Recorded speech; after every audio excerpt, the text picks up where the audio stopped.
Assalamualaikum warahmatullahi wabarakatuh. Perkenalkan, nama saya Muhammad Rizky Rahmanto. Saya dari kelas SI 101 jurusan PJJ Sistem Informasi. Di sini saya akan presentasi tentang perkembangan teknologi dalam bisnis dari industri 1.0 atau 1.0 hingga revolusi industri 4.0 atau 4.0 atau biasa kita sebut di era digital. Untuk pendahuluan, definisi industri 1.0 itu adalah istilah yang mengacu pada revolusi industri pertama yang terjadi pada akhir abad ke-18 dan awal abad ke-19. Nah, di masa itu tuh manusia mulai menggunakan mesin dan teknologi di sekitar manufaktur daripada produksi manual. Singkatnya, mesin uap menjadi sumber energi utama untuk proses produksi. Nah, revolusi ini membawa perubahan besar dalam cara produksi uap dan memberikan dasar untuk perkembangan industri kontemporer daripada yang sebelumnya, yaitu menggunakan manual. Nah, peran mesin uap dan mekanismenya apa saja? Mesin uap inovasi penting dalam revolusi industri yang dimulai pada abad ke-18 menggunakan uap untuk menghasilkan tenaga mekanis yang dapat digunakan dalam berbagai aplikasi. Nah, jadi tenaga mekanisnya itu dihasilkan dengan menggunakan uap. Nah, mesin uap menggunakan sumber energi tradisional seperti yang sebelumnya itu memakai tenaga manusia dan hewan, serta tenaga air dan angin, yang memungkinkan produksi massal dan efisiensi yang lebih tinggi dalam industri. Nah, jika sebelumnya produksinya hanya sedikit, di revolusi industri 1.0 ini produksinya massal dan efisiensi.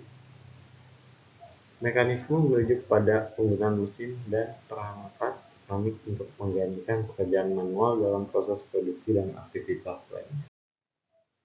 Dampak pada bisnisnya apa? Nah, mesin uap dan mekanisasi meningkatkan efisiensi produksi, memungkinkan pembuatan massal, dan menurunkan biaya produksi.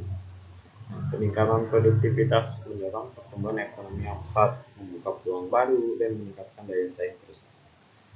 Perusahaan besar dan manajemen berbasis ilmiah menggantikan model bisnis tradisional keluar. Selanjutnya, industri 2.0, yaitu revolusi mass production. Yang pertama, pengenalan assembly line. Pada revolusi industri 2.0, pengenalan assembly line mengubah cara produksi dilakukan. Nah, konsep ini tuh ditemukan oleh Henry Ford. Nah, dia melibatkan pengangkutan barang melalui sejumlah stasiun kerja khusus yang melakukan pekerjaan tertentu. Jadi dibagi per bagian, tidak mengalir gitu. Lalu perubahan dalam manufakturnya. Revolusi industri 2.0 adalah fase kedua dalam perkembangan industri yang ditandai oleh pengenalan teknologi baru. Setelah revolusi industri 1.0 berkembang menjadi revolusi industri 2.0 ini, seperti mesin listrik dan mini assembly, yang secara signifikan mengubah cara produksi dilakukan. Ciri-ciri revolusi industri 2.0 itu termasuk automatisasi, peningkatan efisiensi produksi massal, peningkatan standar kualitas, kecepatan produksi, dan perubahan pada struktur pekerjaan.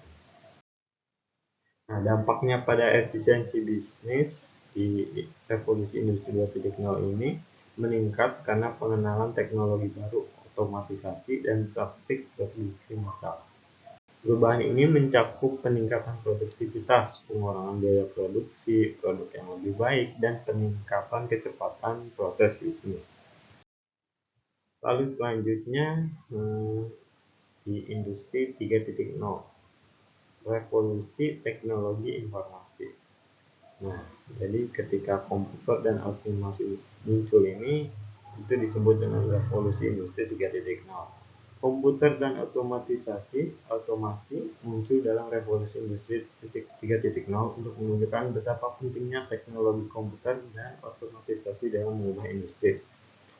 Nah, jadi komputer saat ini tuh lebih kecil, lebih kuat, dan terhubung ke dunia melalui internet, tidak perlu menggunakan kabel lagi. Nah, lalu kondisi ini membuat lingkungan di mana pengambilan keputusan bisnis, proses produksi, dan manajemen data semakin terhubung dan efisien.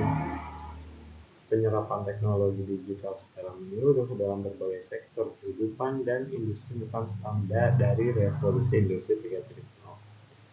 Nah, jadi peran internet dalam bisnis pada revolusi industri 3.0 itu adalah pemanfaatan internet dan teknologi digital dalam semua aspek operasi bisnis. Ini termasuk penggunaan internet untuk komunikasi, globalisasi, e-commerce, analisis data, pemasaran digital, dan inovasi bisnis. Internet menjadi fondasi yang memungkinkan bisnis beroperasi lebih efisien, terhubung dengan orang di seluruh dunia, dan mengembangkan strategi baru di era digital. Jadi, lewat internet tidak perlu berhubungan langsung. Lalu selanjutnya, transformasi dalam manajemen datanya nih. Jadi pada revolusi industri 3.0 merujuk pada perubahan cara data dikumpulkan, disimpan, diproses, dan dimanfaatkan.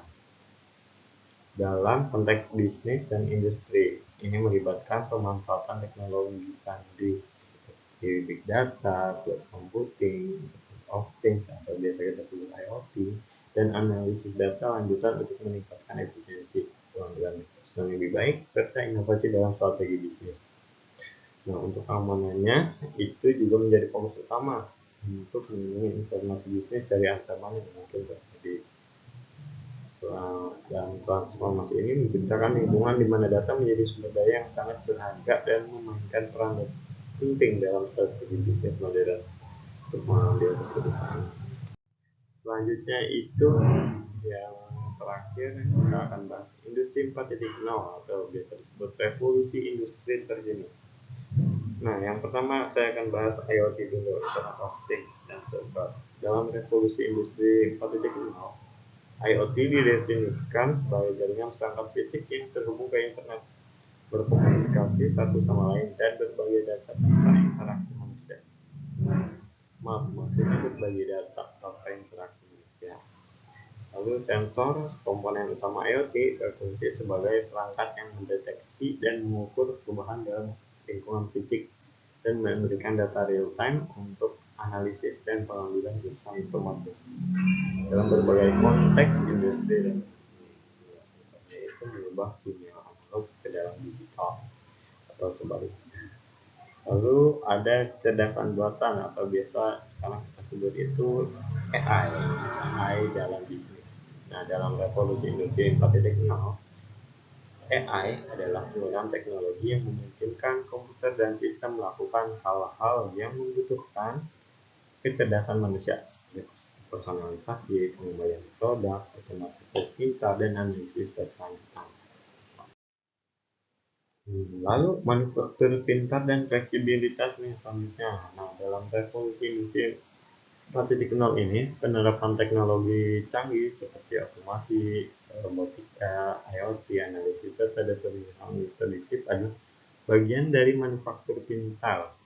Tujuannya adalah untuk menciptakan sistem ini memungkinkan pemantauan real-time dan pemeliharaan yang dapat diprediksi, yang meningkatkan produktivitas dan daya saing perusahaan. Nah, jadi kesimpulan tadi yang telah saya jelaskan dari revolusi industri 1.0 dan sampai 4.0, jadi kesimpulannya dapat disimpulkan dalam revolusi industri 1.0 itu mesin uap menggantikan sumber energi tradisional dan mendorong pertumbuhan industri. Lalu dalam revolusi industri 2.0, sumber bahan dan mekanisasi digunakan meningkatkan efisiensi produksi dan mengubah struktur pekerjaan. Dalam revolusi industri 3.0, komputer dan otomasi muncul mengubah manajemen data dan bisnis.